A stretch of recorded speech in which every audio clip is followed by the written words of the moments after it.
voit qu'il est très content de cette victoire. Il y a plusieurs fans qui sont venus l'encourager. Et dans le coin bleu du club de boxe Underdog, Hamza Kamal. Le combat de finale chez les 69 kilos. Alors ici, chez les 69 kilos, on retrouve Tommy Barnes du club de boxe Titan, ainsi que Hamza Kabaz du Underdog.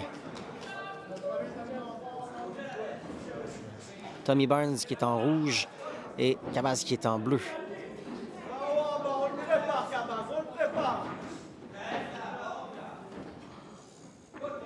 De par leur style, ça c'est un combat qui risque d'être très intéressant et explosif.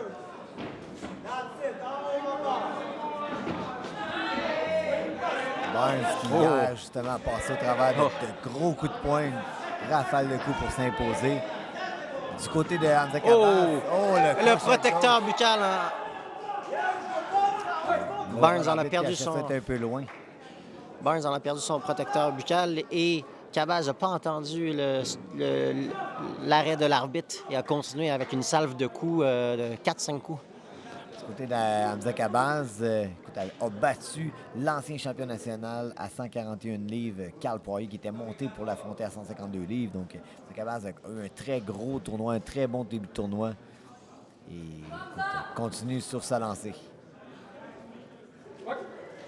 On reprend l'action. Bon jab ici. Physiquement, Hamza Kabaz s'impose vraiment sur ses adversaires. Alors ici, Kabaz suit un petit peu Barnes, par exemple, ne gardant pas le centre du ring, mais bien en suivant son adversaire. Il a coupé le ring, le diriger vers les câbles. Main gauche très basse, mais de bons mouvements de tête pour compenser. Une belle feinte ici, une belle feinte avec les pieds. Beau jeu de pied de la part de Kabaz. Encore une fois, une belle droite qui vient percuter la cible. Ouais, écoute, il décale la tête pour placer sa main droite par-dessus. Très efficace encore.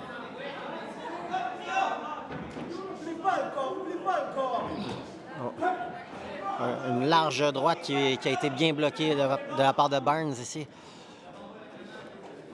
Barnes, on sait, son retour à la boxe.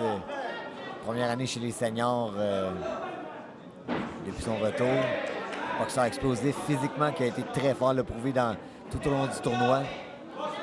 C'est généralement un boxeur aussi qui a une forme physique exemplaire et qui donne des combats endiablés sur 3 rounds complets. Dans cette situation-là, on les voit vraiment tourner en rond, tourne tout le temps vers la gauche. Répétitif. 2 coups qui se sont échangés coup pour coup. Et un croc en jambe ici de la part de Barnes qui envoie Kabaz au tapis.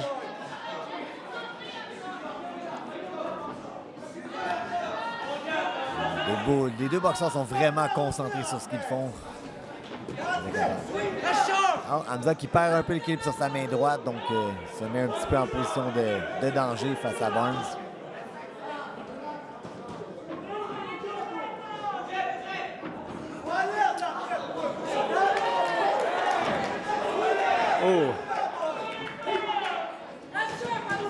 Alors, souvent, chez les boxeurs qui ont une certaine expérience, mais qui sont encore un petit peu expérimentés, les coups sont larges et on fend l'air en tentant le coup de circuit. En l'air et on s'ouvre le menton pour une contre-attaque dangereuse.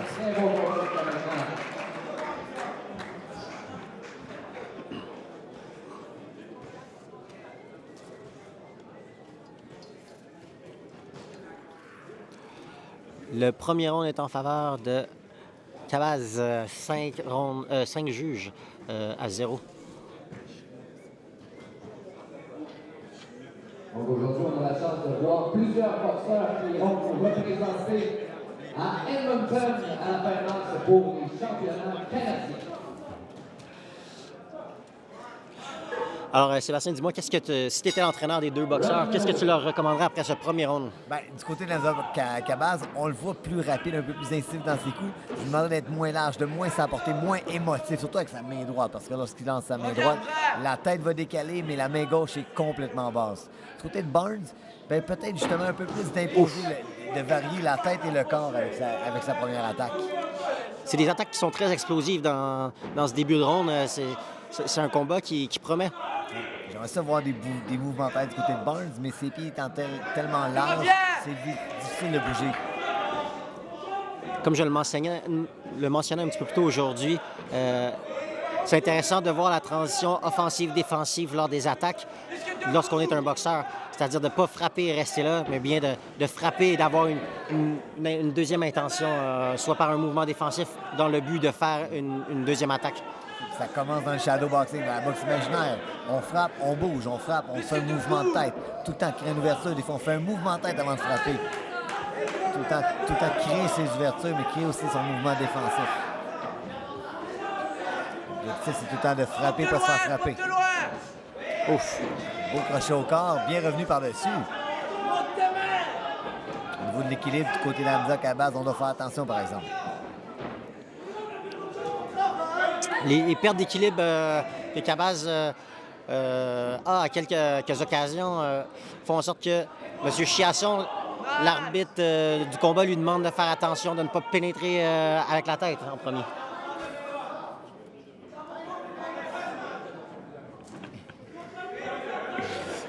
Droite par-dessus. Oh! Beau crochet de gauche ici par-dessus la main droite de Barnes.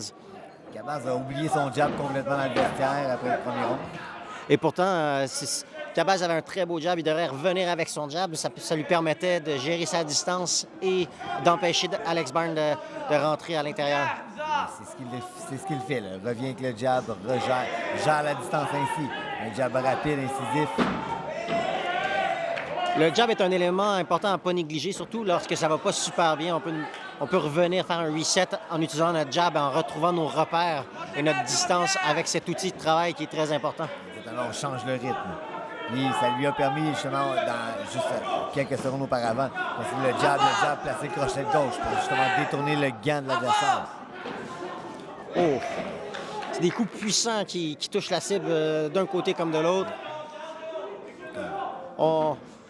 On mise plus sur l'offensive que la défensive ici. Oui, comme j'ai parlé pendant le week-end, je disais, bon, le gant Adidas, c'est un gant pour protéger, un gant pour éviter les blessures. Il peut y avoir les chutes au plancher, mais c'est plus dangereux, c'est plus difficile parce que le gant est mou. Mais le gant aussi, selon moi, les boxeurs se font frapper beaucoup plus souvent parce que se protège moins, le coup de poing fait moins mal.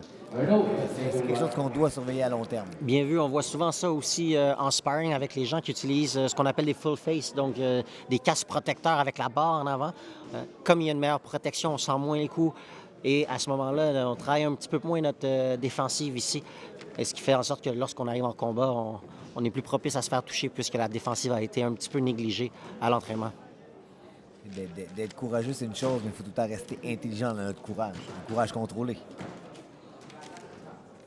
Je ne peux faire autrement qu'acquiescer. Les juges ont vu la même chose que lors du premier round. Cabaz à l'avance partout sur la carte, sur les cartes des 5 juges. Donc, pour Barnes, on a un bon tournoi, une bonne expérience. On est en finale. Maintenant, on doit s'assurer au moins de laisser une bonne impression parce qu'on sait qu'on va le revoir dans le futur. Pas recevoir le coup de poing gratuit non plus. Avance, Moussa! Moussa utilise bien ses jambes pour feinter, pour calculer sa distance. Vraiment, absolument. C'est un boxeur avec un bon instinct, des bonnes habiletés. Comme un diamant, on doit toujours reprolérer un peu, mais des boxeurs qui étaient très appréciés pendant le tournoi. Avec l'expérience, il deviendra un petit peu moins émotif et c'est ce qui lui permettra de garder le plan de match jusqu'à la fin et d'être plus efficace tout au long de sa carrière. Beau déplacement ici. Ici, Alex Barnes a coupé l'attaque. Oh, le crochet gauche en contre-attaque, un check hook qui touche solidement Barnes. Excusez-moi de couper la parole. Aucun problème, c'est un très beau crochet comme vous l'avez mentionné. Beau mouvement de tête ici, un slip, la tête à gauche. Un slip, on glisse les coups de poing vers la gauche. Un topple, on penche vers la droite. peu de travail au corps lorsqu'on est à l'intérieur. Les boxeurs semblent plutôt attendre l'arrêt de l'arbitre et le break plutôt que de travailler. Ici, Hamza qui boxe un petit peu comme le prince Massim. Nassim Hamed, des bons mouvements de tête. J'adore les mouvements de tête. Pour moi, un boxeur qui bouge la tête, c'est un boxeur justement qui allonge sa carrière. Quel contre-attaque ici de la part de Cabaz.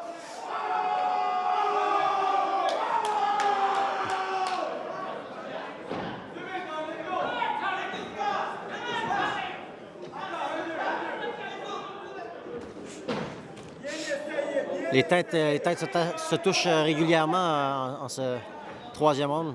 Encore une fois, c'est une situation où on est content d'avoir des casques sur la tête. Maintenant, les boxeurs devront travailler un peu parce qu'il y a beaucoup de boxeurs dans le tournoi qui ont une tendance à plonger dans leurs attaques. On parle de position des jambes étant mal placées, en ne faisant pas le travail, la jambe arrière étant trop linéaire, les boxeurs vont tomber. Ah, ici, Hamza a fait un mouvement qui était plutôt antisportif en poussant son adversaire là, dans les câbles. Il va faire attention à ça pour ne pas être pénalisé et perdre un point à cette toute fin. C'est toujours à long terme aussi, les juges retiennent ces petites histoires-là, puis quand l'occasion se présente, ils vont punir. Ah! Je crois que ça sera sans trop de surprise que Hamza Cabaz va être déclaré champion et représentant de l'équipe du Québec au prochain championnat national. Vainqueur par décision unanime dans le coin bleu du club de boxe Underdog, Hamza Cabaz. J'arrive, je vais aller porter un trophée à quelqu'un.